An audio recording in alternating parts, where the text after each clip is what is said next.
Hello, long time no see. Welcome to Monson Madethis. My name is Michael. It's been a while since I've made a video, and I don't really have a good excuse other than I just haven't made a video. A lot of things have been happening, good, bad, in between. So I just wanted to film a little video to give you a little bit of a life update, and I'm going to be calling this kind of my favorite things episode because I'm just going to be talking about the things that I've been really obsessed with over the past few weeks since I haven't been filming videos, the foods that I've been eating a ton of, things that I've been making, things that I'm happy that I can find, things that I bought, and things that we've adopted because we just got a new pup. It'll be a week tomorrow. So we're really excited. His name is Hopper, and I will show him to you a little bit later in this video and give you a whole story about how we came to adopt him. We're very excited. He seems to have kind of the personality of Tuffy, and he looks a lot like Odie, so best of both worlds. Let's just get started here. Behind me on the stove, I have a pot of black lentils, and black lentils are very small. They're also called caviar lentils. And I have not had these, truly, since before quarantine. So I haven't had these since around February. And I was really into these black lentils because my favorite thing to do with these is to cook them, which is happening behind me, and then put them in a jar with rice vinegar, usually seasoned rice vinegar like you use with sushi, and let them soak for a night or two. I have another recipe somewhere on my channel that is pickled chickpeas. And that all came about because I was really obsessed with pickling black lentils. And these become just like little, almost like a caper kind of experience. So you have these little bits of like protein, lentil, deliciousness that are also a little bit sour, a little bit salty, a little sweet, you know, because of the seasoned rice vinegar, which already has salt and sugar in it. I put them over salads, I put them on everything.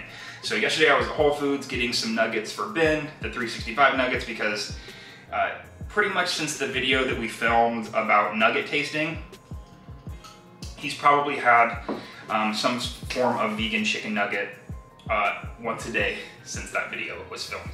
So right now his current love is the 365. So if he were filming a video like this, a favorite things video, he would be showing you his 365 vegan chicken nuggets. So yeah, black lentils, saw them yesterday at Whole Foods, bought 2 bags, super excited.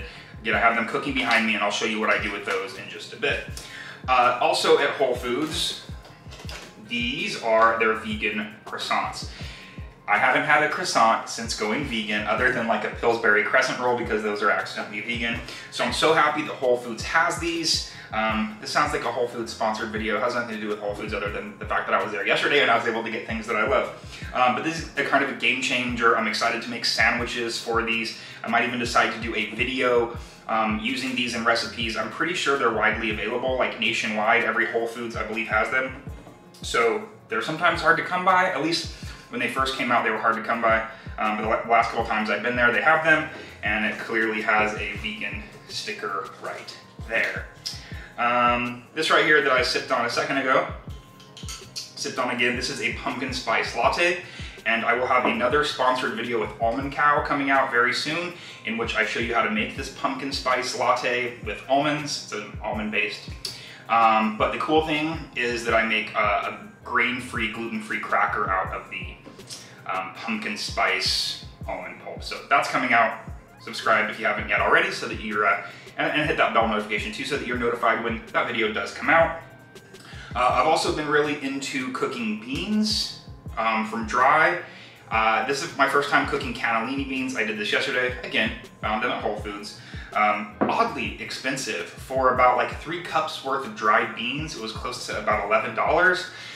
And I couldn't decide if I wanted to actually purchase them or if I was gonna put them back, but ended up getting up to the register and Ben was texting me that he needed sugar. So I ran quickly. It's the whole experience of shopping at Whole Foods. I'm grateful that I can during COVID, but you wait in line for 15-20 minutes before you get to the register, and I was already in line.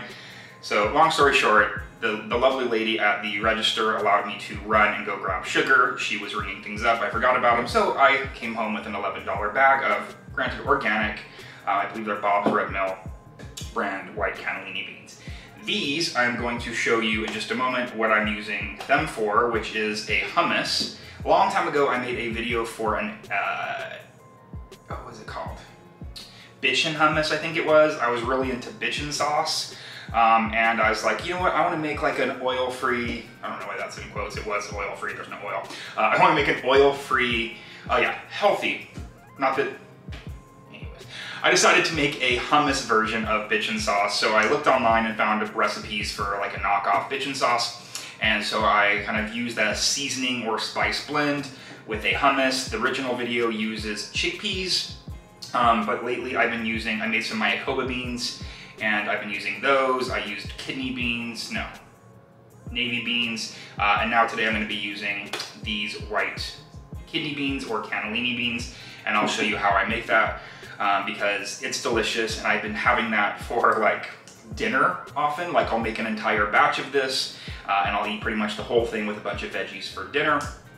So that's great. I'll show you those in just a moment. The lentils are probably just about done. I need to taste those. One last thing, just completely not food related. Timer for the lentils. Completely not food related. I've been watching the show We Are Who We Are on HBO/HBO Max, I guess, and kind of really feeling the show. I really liked Call Me By Your Name, so it's the same director as that. But one of the main characters in the show is reading this book, book of poetry by Ocean Vuong. I think I'm saying the last name right. And they mentioned, oh, he's got his first novel coming out, so I ended up purchasing these. So I've been reading these books, and so far I really love them. So Night Sky with Exit Wounds, On Earth We're Briefly Gorgeous. So if you want what I'm reading right now, that's currently what's happening. Ocean Vuong, I'll have these on the affiliate link below to Amazon. Well, I've rambled this introduction long enough, so let me take care of these lentils behind me. Let me head over to this side and show you how I make this white bean hummus. Then we will meet Hopper, and I'll tell you all about him, and there's a few other things that are kind of my current obsessions, and I will show you those as well. Here are the black lentils. They've been going for about 20 minutes. You can see they're really tiny little beads. You can see why they're also called caviar lentils. So these are all set. What I'm going to do next is drain these. I'm not going to save them in the liquid like I would normally with other beans and things like that. So I'm just going to drain these completely. These are going to go into a jar, and then I'm going to fill that jar with seasoned vinegar, and it'll take a day or two. I'll probably dip into them even later today, but we will have pickled caviar lentils. I put the black lentils into this jar. Well, I rinsed them in some cool water first. Put them in this jar. So this was 1 cup of dry lentils made a pint and a half of lentils. You could also use, if you can't find the black lentils, which as I said, it's like I haven't been able to find them in months, any type of whole lentil. You don't want to use a split lentil, but any type of whole lentil, brown, green, those will work the same. Just cook them until they're done, and then you can do the exact same thing. So then I filled this jar with water and dumped it out so I could see exactly how much water I needed, or sorry, how much vinegar I needed. So I need a cup. I just have, this is rice wine vinegar. It seems like a lot, but I also use the vinegar for making dressings and stuff. So I'll mix the dressing, or the vinegar, the seasoned vinegar, with tahini, or anywhere that I would use vinegar in some type of like salad dressing or as a condiment. I just use it out of there once while I'm using the lentils. Sometimes I'll make like a kale salad, right? Massage the kale and then mix tahini with some of this seasoned rice wine, put those on top. It's great. So I'm gonna microwave this for just about a minute so that it gets warm, so that it will melt the sugar and salt before I put it in there.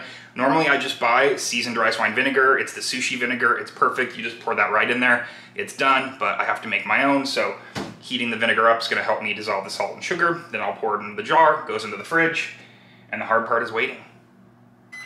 Nothing like the smell of hot vinegar, am I right?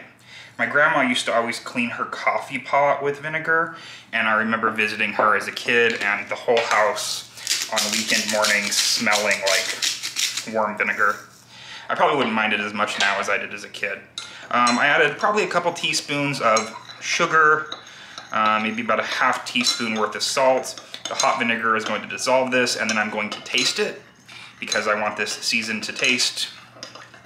And depending on how many lentils you have will affect the amount of vinegar you use, which will affect the amount of salt and sugar that you use.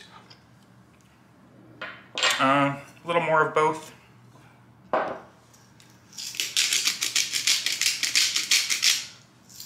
This is also a vinegar you don't want to use over again. Like I said, you can use it for salads and dressings and different things like that, but you don't necessarily want to make another batch of lentils with the same vinegar. You theoretically, I'm not going to advise it. It's going to be diluted, so you're going to want to make another batch. All right, you could also use apple cider vinegar. You could use regular white vinegar. It's up to you. Cool, my measurement of a cup. I'm just gonna add some water to the top. Promise when I measured it said a cup. All right, so these are covered. I'm gonna put a lid on them.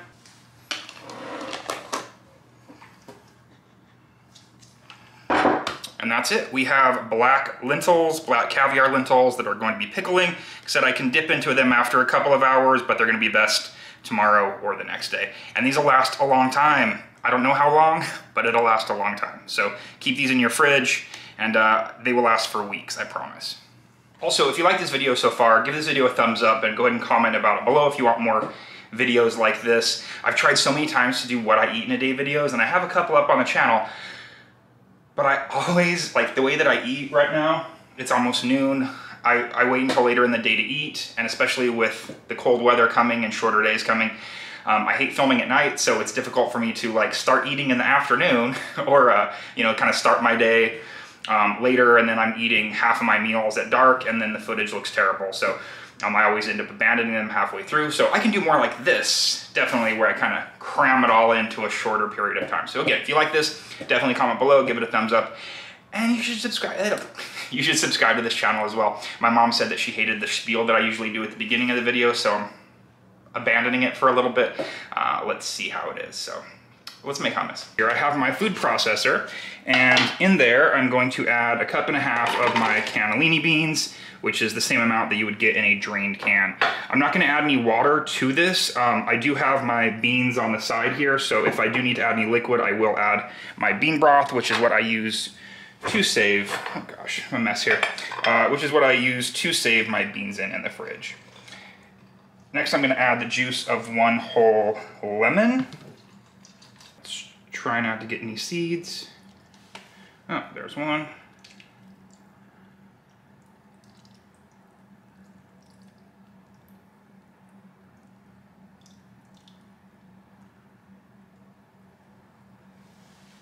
Juice of 1 lemon is in there.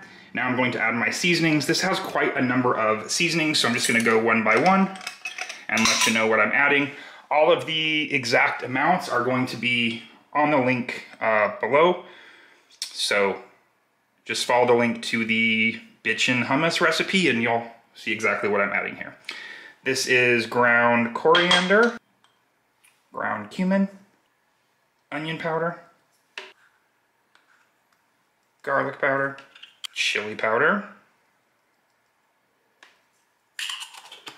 I've been making this so much, I just know I just know to eyeball the measurements.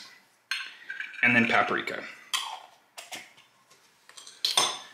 Also, this is my favorite kind of tahini. This is from Sprouts. Anything in this packaging is usually my favorite kind of tahini. And I'm gonna add just about 2 tablespoons worth. If a little bit more gets in there, it's not a big deal. Some salt. My beans are already cooked in a slightly salty liquid. If you do want a video about me doing the beans as well, comment below, but I also do have an Instant Pot video that tells you how to cook beans in the Instant Pot, but these were made in the Instant Pot slow cooker style. Black pepper.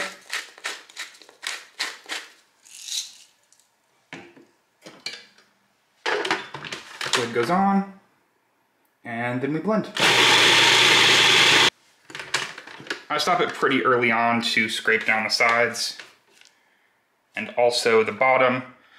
You could make this in a NutriBullet if you wanted.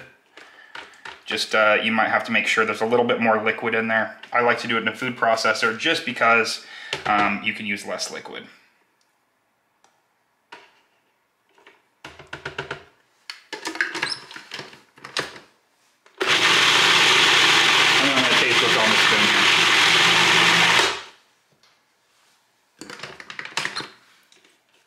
I used my finger to taste it, so I'm okay with putting it back in here. Plus, as I said, I'm the only one that's gonna be eating this. Ben likes it. He did enjoy it with me the other day, but I'll probably just eat this all to myself. This is gonna go in total for probably a couple of minutes. I wanna get it as smooth as possible, which is a great reason why I like to use white beans.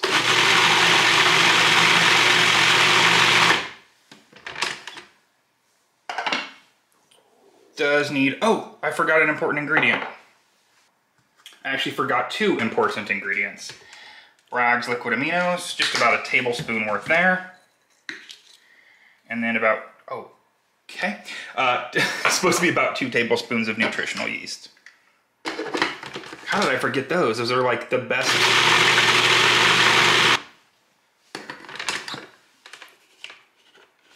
I was wondering why it was lacking like an umami, why it was lacking a depth of flavor, and it was because my 2 most umami-rich ingredients. But let's give this another taste as it blends a little bit longer.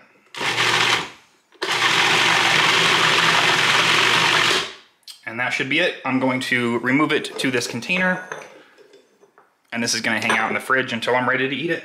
Someone will probably try to argue that I didn't make hummus, I made a bean dip, but that's fine.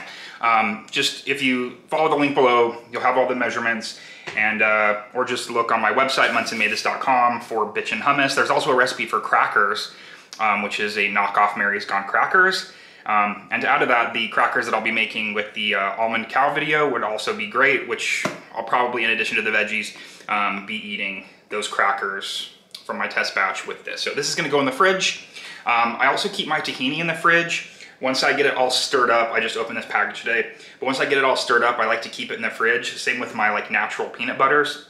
Any type of nut butters or seed butters that are gonna separate because they don't have any palm oil or anything in there to keep them homogeneous. So I like to mix them up, get them all good and together, and then I keep them in the fridge, and that way they don't separate. Sometimes it's a little bit firmer than maybe you'd like, but I would prefer a slightly firmer nut or seed butter to a separated one that I have to constantly restir.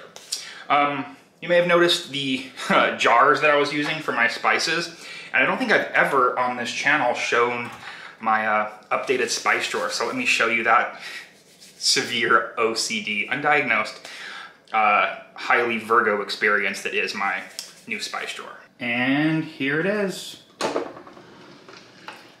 There are a total of 35 jars in here. There's another layer in the back that's a little bit difficult to get to, and those are the ones that I don't use very often.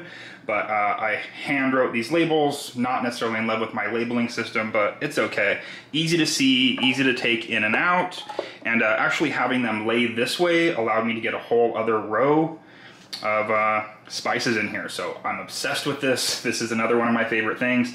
I do have, if you saw metal containers, I do have others that are on the counter for the spices like garlic powder, onion powder that I use pretty much daily, but this is a nice backstock and it's really close to my stove. I don't think they get too hot from being close to the stove, which is something they warn you about. And I'm also terrible about rotating out spices. There's a few in here that have probably been around me for a year or two, but you know. I've shown you how I make my pickled black lentils, show you how I made my new favorite, old favorite Bitchin Hummus with cannellini beans, showed you my spice drawer, showed you some other stuff. What I want to do now is just straighten up the kitchen, get it clean, put away the food processor and anything that I have out, and then I will take you into the living room and I will introduce you to Hopper and give you a side-by-side comparison with Odie, and I'm going to tell you the story of how Hopper came into our lives. Oh, yeah, we'll see him in just a second. Here is Hopper with his new llama toy on his favorite blue blanket. And then here is Odie on his favorite spot behind, or on the back of the couch. So cute, so similar.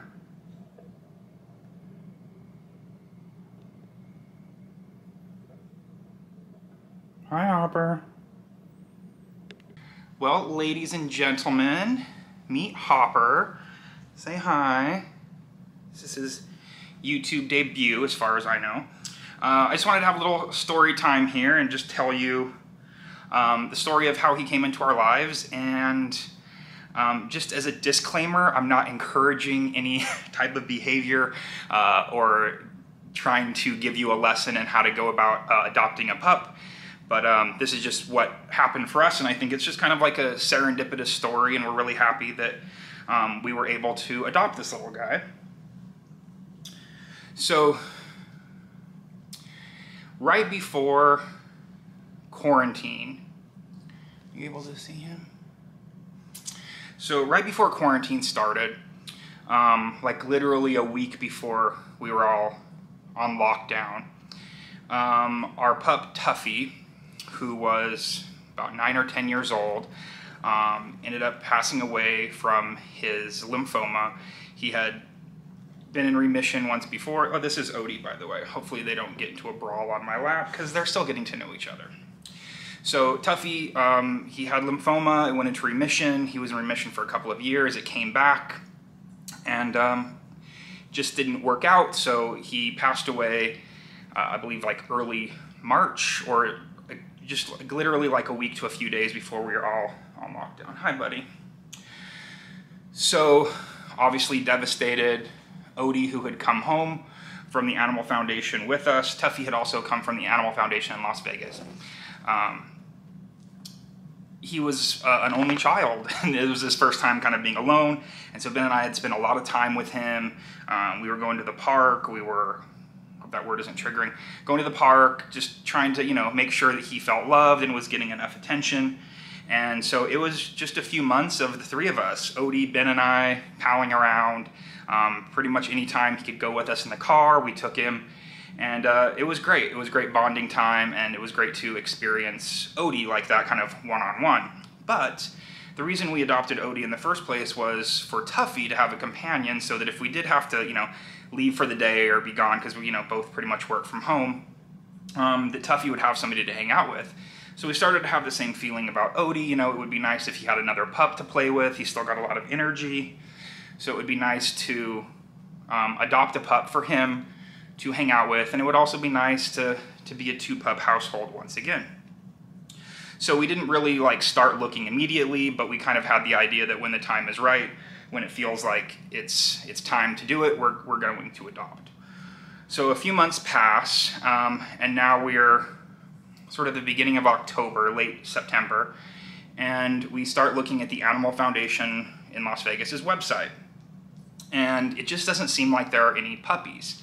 Also, because of COVID, where you could normally just go to the Animal Foundation, look at the pups that were there for adoption, you couldn't just walk through. Okay, Odie wants the attention. You couldn't just walk through and look at pups and experience them. You had to go online, you had to find a specific pup, find a specific pup that you wanted to visit with, make an appointment, and then you had to show up at that appointment, and you got to only see that one pup. So if there were multiple pups that you saw, you could only visit the one, which I get, you know, they've got to make the most out of the situation and still get pups adopted. Oh, okay, so they're both gone. The website has two sides. There's the lost and found side, and there's the adoption side. So of course we were looking at the adoption side, seeing puppies that were available to be adopted, and it just didn't ever seem like there were any puppies available. There were a lot of dogs, don't get me wrong, but we had kind of specific requirements. We want something around Odie's size. We want a pup between like 1 and 3 years, so that they're not just super small puppies, but that they also still have a little bit of energy for Odie, because we wanted him to have somebody to play with. So we start looking at the lost and found side of the website, and we see a puppy on there after months of thinking about this, and we see a puppy on there, and we think, oh, this might be a good shot. He's a cute little white puppy. It says that his name is Snow, and come on, Hopper. So I start trying to figure out, all right, if a puppy's on the lost and found side of the website, I wonder what the chances are that if they aren't found, that they would become available for adoption. So I call, and basically they say that they can't really give any information. I also emailed. They basically say they can't really get any information. They don't know, other than it takes about 3 days. So if a puppy isn't found by his owners after about 3 days, then they will go to the adoption side. If they haven't been fixed, then they'll get fixed. So to just keep checking and see if he appears on the adoption side. Well, because I couldn't leave well enough alone, I start trying to think of like, ways that I can kind of get my name in there just in case he does become available for adoption. So I call a friend who had a friend that worked at the Animal Foundation, asked if there was any way that could help, and there really wasn't anything that could be done other than, like, you know, put a name down somewhere in case the dog does become available for adoption, that I could be contacted as an interested adopter. So we just keep watching Snow on the website and counting down the days. It was a Friday, basically through calling. It's like, well, if he doesn't get picked up, Friday is when he will become available for adoption. So I call Thursday evening, right before they closed, and asked, what's the status of Snow? What's going on with him? And they said, well, he will be available for adoption tomorrow. He was fixed today, that Thursday. So he should be showing up on the website at 8 a.m. Phone lines open at 9 a.m. And also, we have free adoptions on Friday and Saturday. So just be warned that there are going to be a lot of people calling. So we actually look at the website later that night, see that he's actually made it to the adoption side. So we're super excited. The next morning, wake up early, set an alarm, start dialing at like 8:59 for the phones to open up at 9 o'clock. And basically, Ben was doing it as well so that we could both get in there. We got into a queue. We were both in a queue. I was like number 3 or 4. He was like number 15. And then I get up to number 1 and the call drops. We wait for, I try to call again, but Ben's already in the queue. And after a few minutes, somebody answers the phone. We said, hey, we'd like to, you know, have an appointment to meet Snow.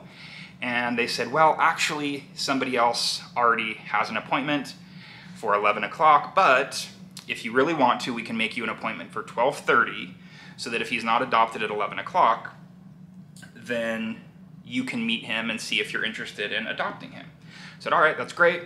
Also, they said that they would call us and let us know if he had been adopted by the people that had the 11 o'clock appointment, so that we wouldn't come down there, because it was about a half-hour drive for us.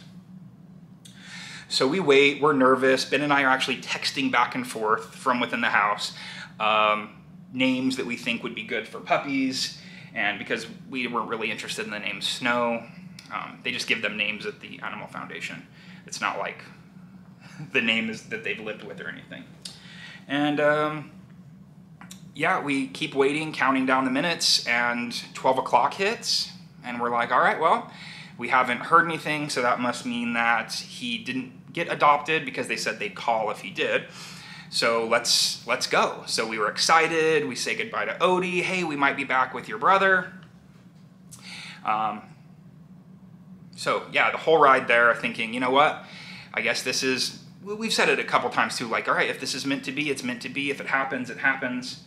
And the ride there, it's like, you know, the worst case scenario is we get there and he's adopted and they didn't call us. So we get there, we pull up, and as we're walking towards the door for our appointment at 12:30, this is about like 12:25, we see a lady walk out. Actually, we see him inside. Excuse me. We see her inside with a puppy that looks a lot like Snow. And then she walks outside, and we're like, oh my God, that's Snow. She has adopted Snow. And 12:29, I get a call on my phone. Hey, just to let you know, Snow has been adopted. And this has been quite emotional for both Ben and I, because of losing Tuffy and finally deciding, you know, when the right time would be to adopt another puppy. And you know, Ben was pretty upset by this. We had our heart set. We were so excited. We had committed to adopting this puppy, and here we see somebody else walking out with him.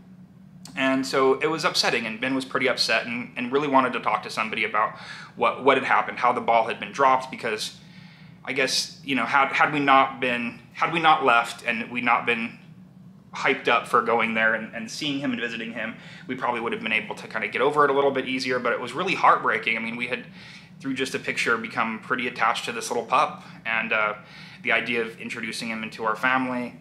And so we were pretty upset, and we wanted to talk to somebody to, you know, for lack of a better word, we got a little bit Karen, and just demanded to speak to the manager. which again, I'm not encouraging this type of behavior. It was just, we were upset. We were kind of hurt. So, the lady that helped us or talked to us was really sweet. She said, okay, we're really sorry. We did drop the ball on this one because my name had actually been there as an interested adopter. So the friend that we had actually put my name there. They should have contacted. That didn't happen. Also, the fact that we should have been called before the appointment, that didn't happen. So they felt pretty bad. We were pretty hurt. And she said, well, hey, if you want to look at what puppies are still in the lost and found, we can keep you notified if they go over to adoption. And, just we didn't see anything that really spoke to us, that we didn't see any puppies that really, they just didn't speak to us. So we said, you know what, thank you for offering, but we're gonna pass. So on the car ride home, again, Ben was pretty upset. He was pretty much in tears and just hurt. Like, it just, again, emotional from losing a puppy and kind of coming into a realization that you're going to get another one, and then it falls through. It was a lot of emotions. And so he wrote an email to the Animal Foundation, just kind of talking about his feelings and his frustration with the call system and how that worked, and how, we had a call dropped, and it's all this timing, and why, when we had been interested over all this time to adopt the puppy, that we had to wait like everyone else. Again, we of course we had to wait, right? Everyone, it's on a level playing field, and so of course we had to call the same time when everybody else is supposed to call. But it was just kind of frustrating, and Ben ends up getting an email back in response, and they asked for his number so they could talk to us.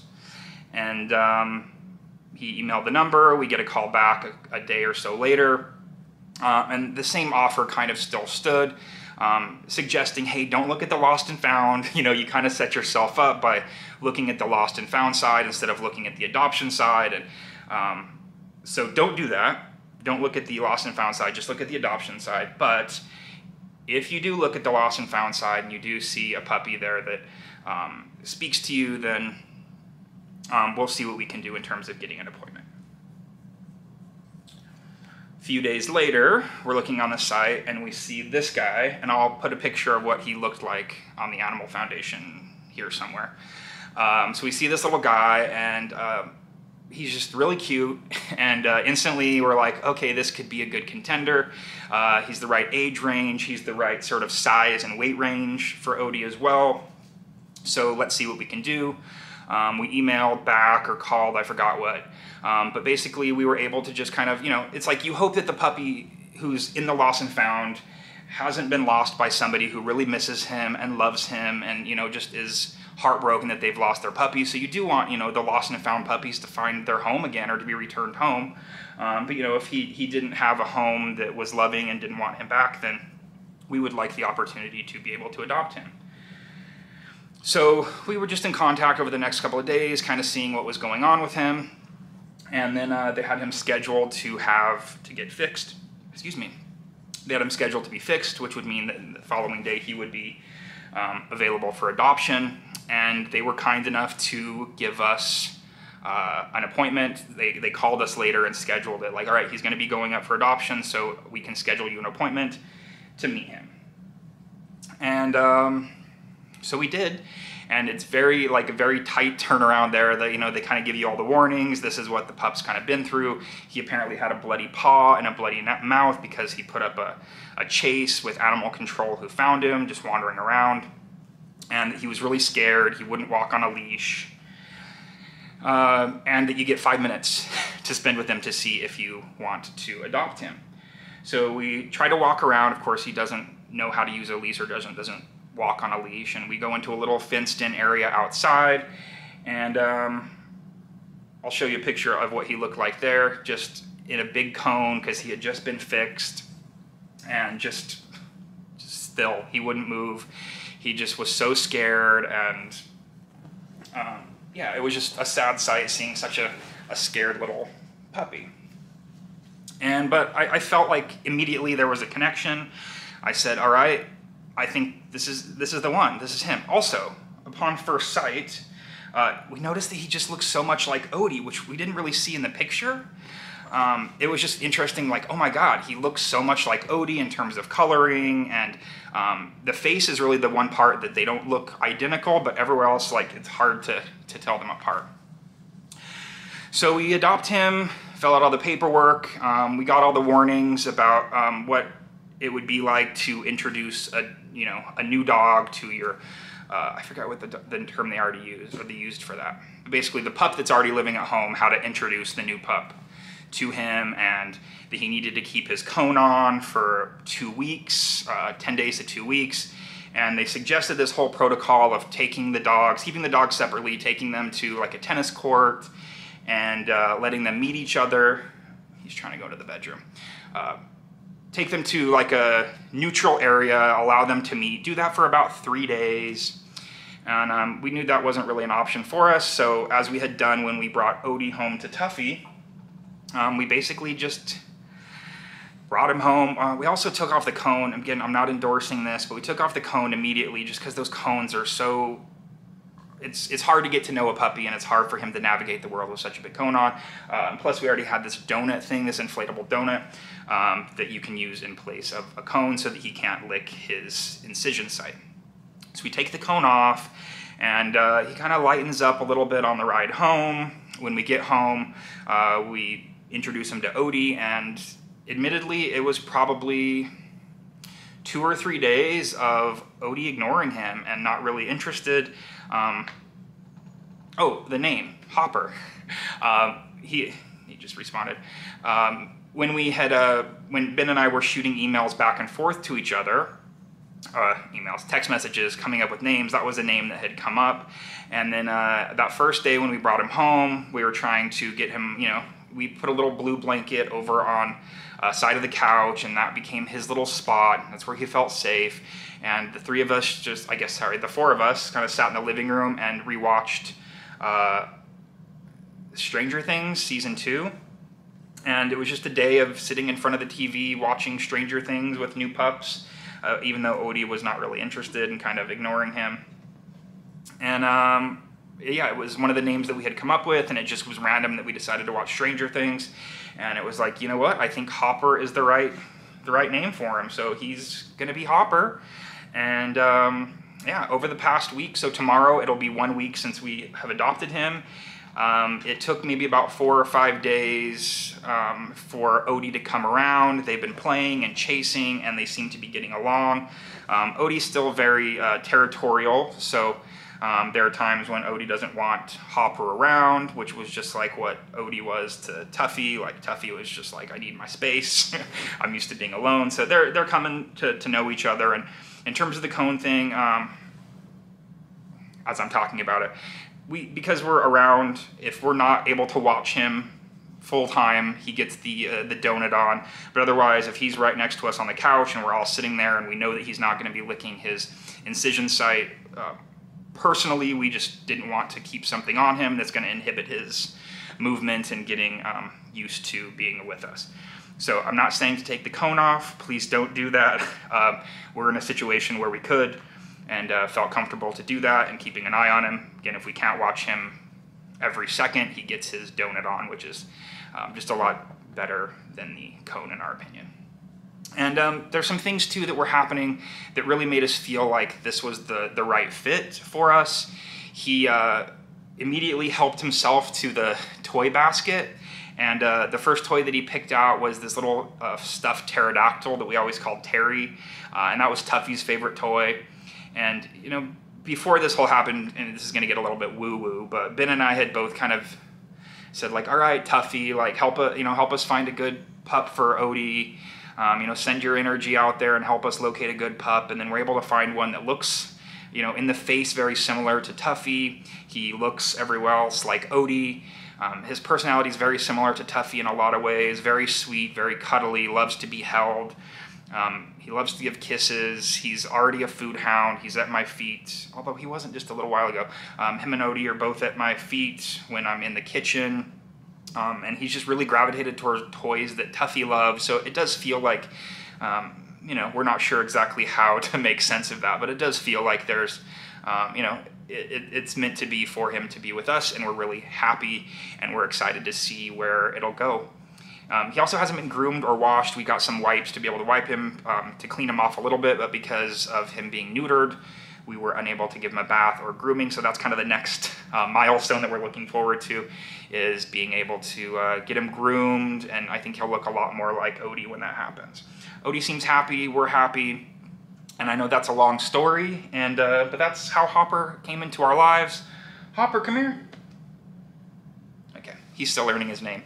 I think he wants to go cuddle with Ben, who's still in bed, but that's the story of Hopper. So I hope you enjoyed it, and I will be back in the kitchen in just a little while to make myself some lunch, which is another one of my favorite things that I've been eating over the past few days. So stay tuned, or you'll see it in the next shot right here. I'm back. It's only been a second, literally in real life and in editing time. The pups are outside enjoying some fresh air and using the restroom. That's another thing about Hopper too, is he has been pretty much potty trained. Like, he is great. We're not sure what his story was before he came to us. He was very scared, but I don't know, he's really opened up. He's become such a sweet pup, and he's been peeing in the yard, which is a great thing. All right, the last thing I want to show you today is my last favorite thing of the moment. Again, if you want more of these, I always have favorite things, so if you want more of these kind of videos, obviously a little bit shorter because I won't be getting a new puppy every time. But one of the things I want to show you is this chili that I made, and it's leftover. I'm going to show you right now in a clip that I filmed. So I have been filming videos, I just haven't been editing and happy with them or anything. So let me show you really quick, a quick little clip of me making this chili, and then I'm going to show you how I'm going to doctor this up, and this is going to be my lunch, and then I'm going to enjoy it and get some work done on the computer today. So yeah, watch how I make this, and then I'll show you how I'm going to doctor this up. Adding the miso, and then I'm going to start adding spices in. I'm not really measuring anything, probably about a teaspoon to, other than the chili powder, I'm going to add a couple tablespoons of that, because it is chili. The other seasonings I'm probably going to add about a teaspoon, maybe a teaspoon and a half of each. So turmeric, maybe a little bit less of the cayenne. I do like spicy, but cayenne pepper. Cumin,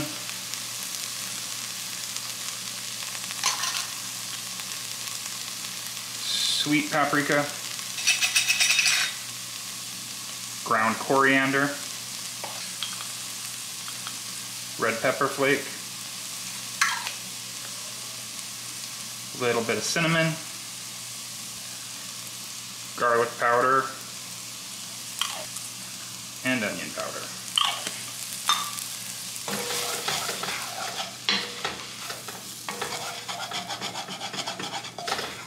So I want to stir this a bit, get the spices a little bit toasty, and then I'm going to add the passata.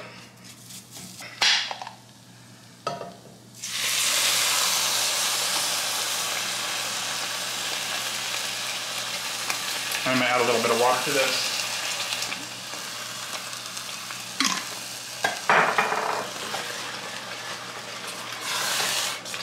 I had to move my camera setup in order to get my can opener in order to open up the can of tomatoes. So I'm going to add the can of tomatoes in, and I'm going to drain the beans. Wow, this is really crooked. Drain the beans and put those in as well.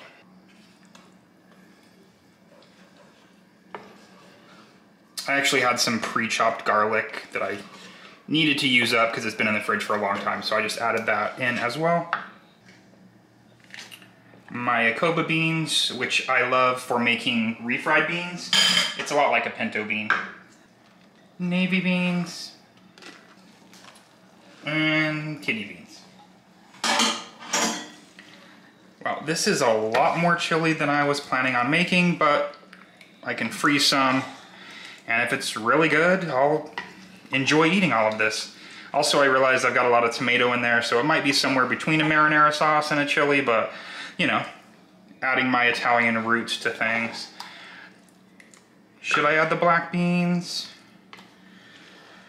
I'm gonna wait and see how this goes. So I'm gonna bring this up to a simmer, do some taste testing, and then let it go for maybe an hour or so before I dig in.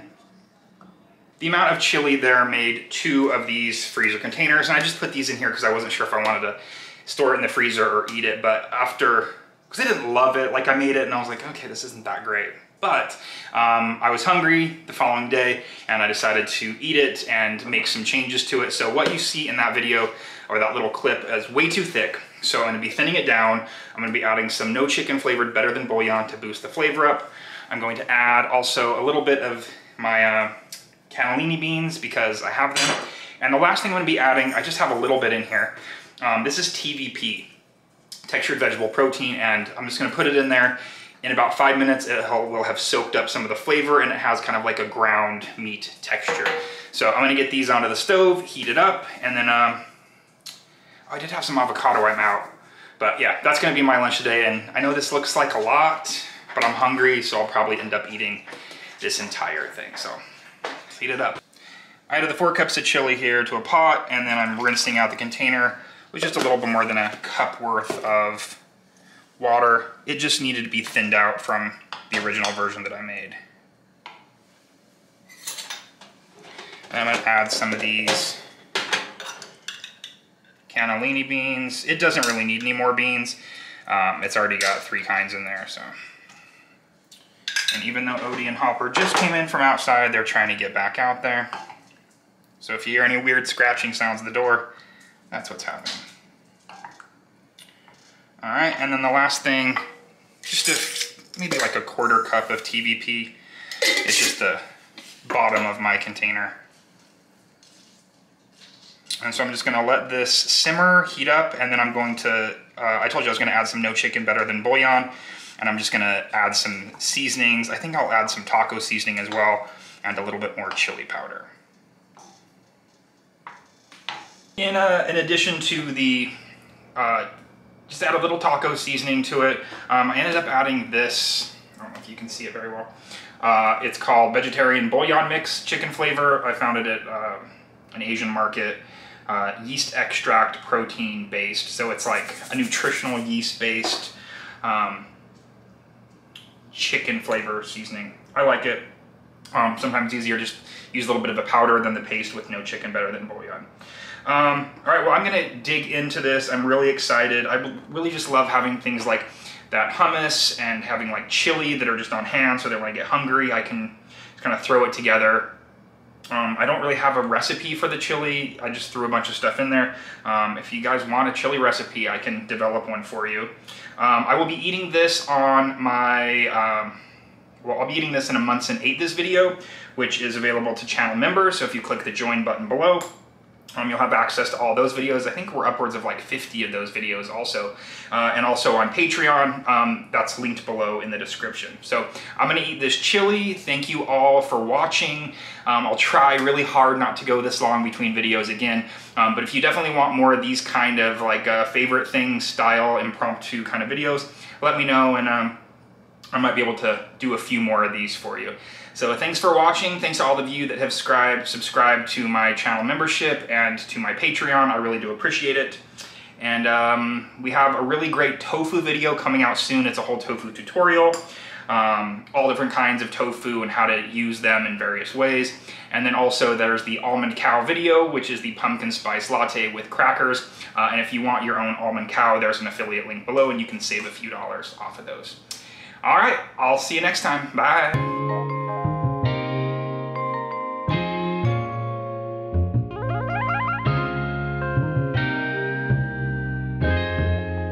Ryan Little.